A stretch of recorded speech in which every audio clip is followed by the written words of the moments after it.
It's Saturday, November 16th, 2019. This is the Pro and Con Show. I am your host, Michael James Ott. Welcome once again to the show.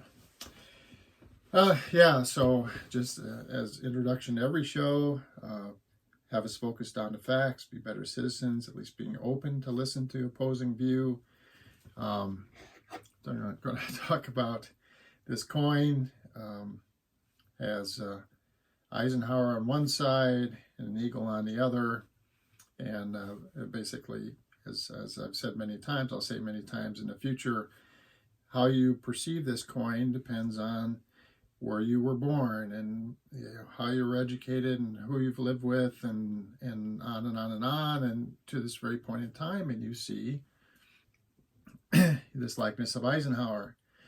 And I, having been born somewhere else and parent, blah, blah, blah, friends, blah, blah, blah, blah, all the way up till now, I see an eagle.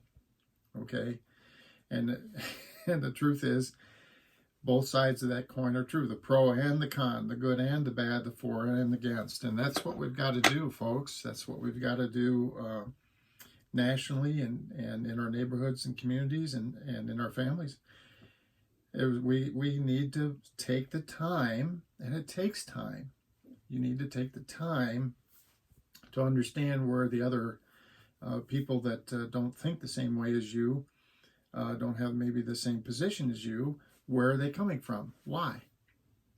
Because I'm pretty darn sure, at least in my experiences, if people end up on the same page, in other words, if you will take the time to fully understand where everybody's coming from and the information and get everyone so they've reviewed the same kind of thing, you're on the same page, you're starting from the same starting point, and very often people will be much closer on what they think ought to be done.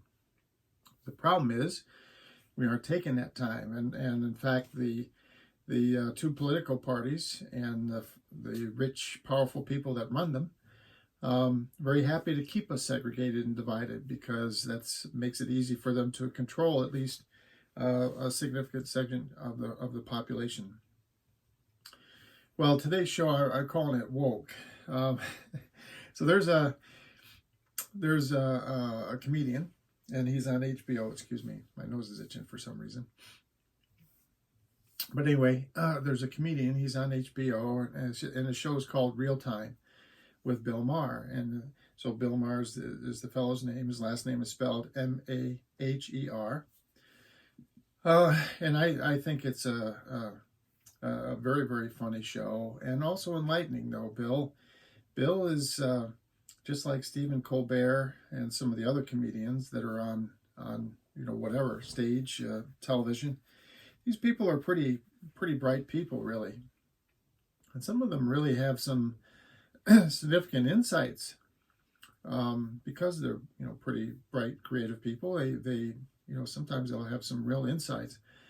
And so Bill Maher, there's a couple of things that he's done that I thought was pretty insightful. So one of them, very, very early on, he kind of identified that Mr. Trump really loves the strong man kind of thing, and so he, Bill Maher is like looking at, well, here are the traits of a dictator, and they have a tendency to wear a uniform, they want military parades, and then there's a bunch of stuff, and with the exception of wearing a uniform.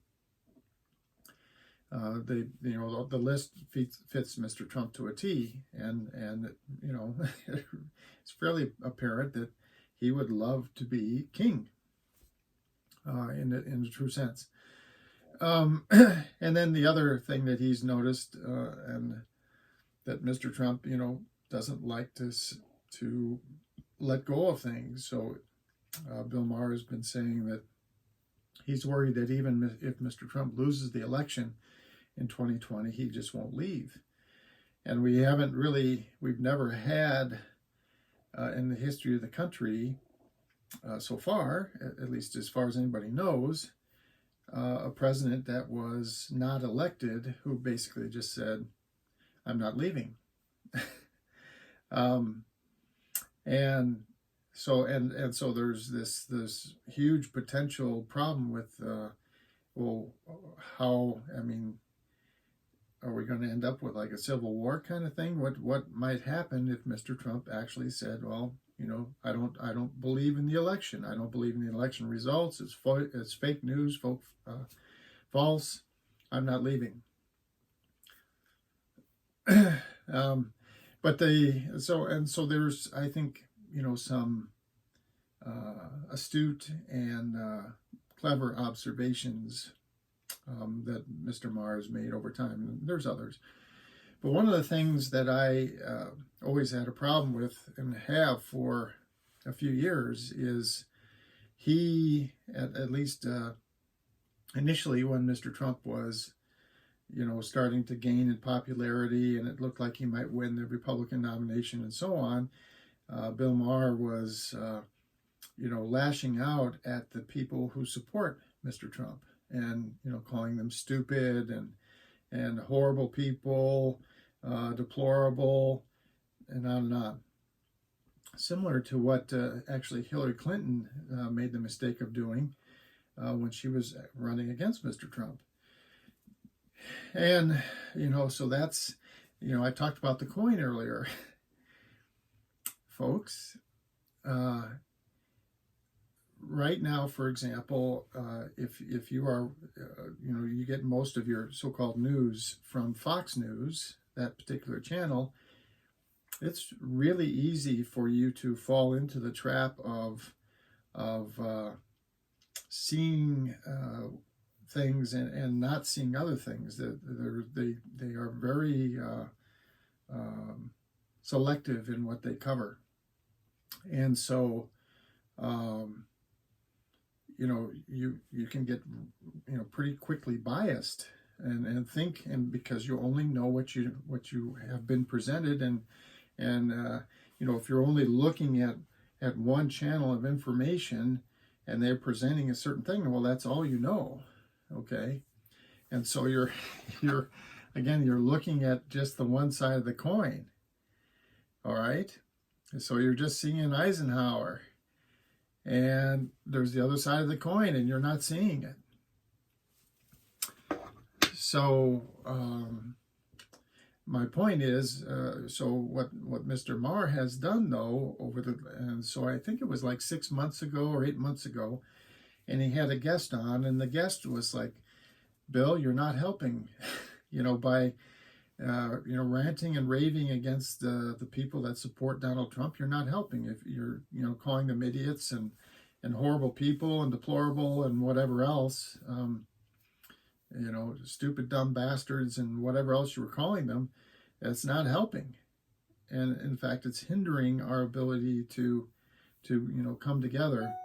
And that guest was right. And amazingly enough, over the course of some months now, Bill Maher, I've noticed, has been, stepping back and step by step allowing that these people that support Mr. Trump maybe aren't horrific people, but just, have decided that they believe in him, and maybe they're somewhat jaded by the information that they have or whatever, and maybe they should be better informed, but who isn't guilty of that? We all should be better informed. That's the reason why I do this show, to plead with you. Please be better informed. Please, please, please. Well, it would seem like in the last show that Bill Maher did at the end, he actually talked about, hey, it's never going to be where everybody is is totally enamored with the policies or whatever, and people that you don't like and the opinions or a direction that they want to go in, you're not going to like that, but they're never going to go away, and nor should they.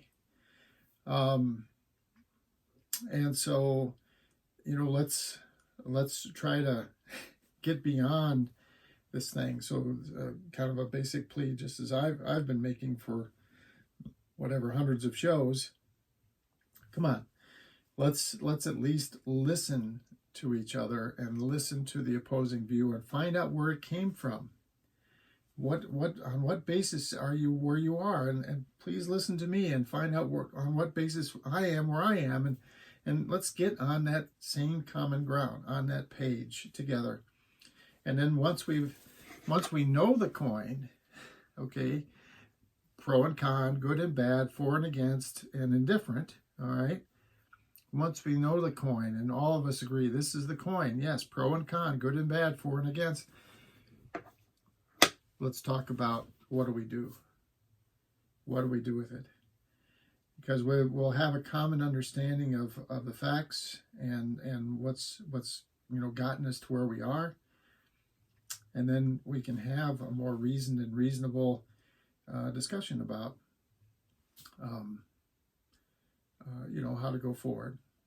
So I was delighted to see Bill Maher, who I think he's a very intelligent person, and again, very insightful in many cases. And I'm glad to see that he got woke as far as I'm concerned. All right. Well, anyway, so for Saturday, November 16th, 2019, this is the Pro and Con Show. I'm your host, Michael James Ott. Till next show, bye for now.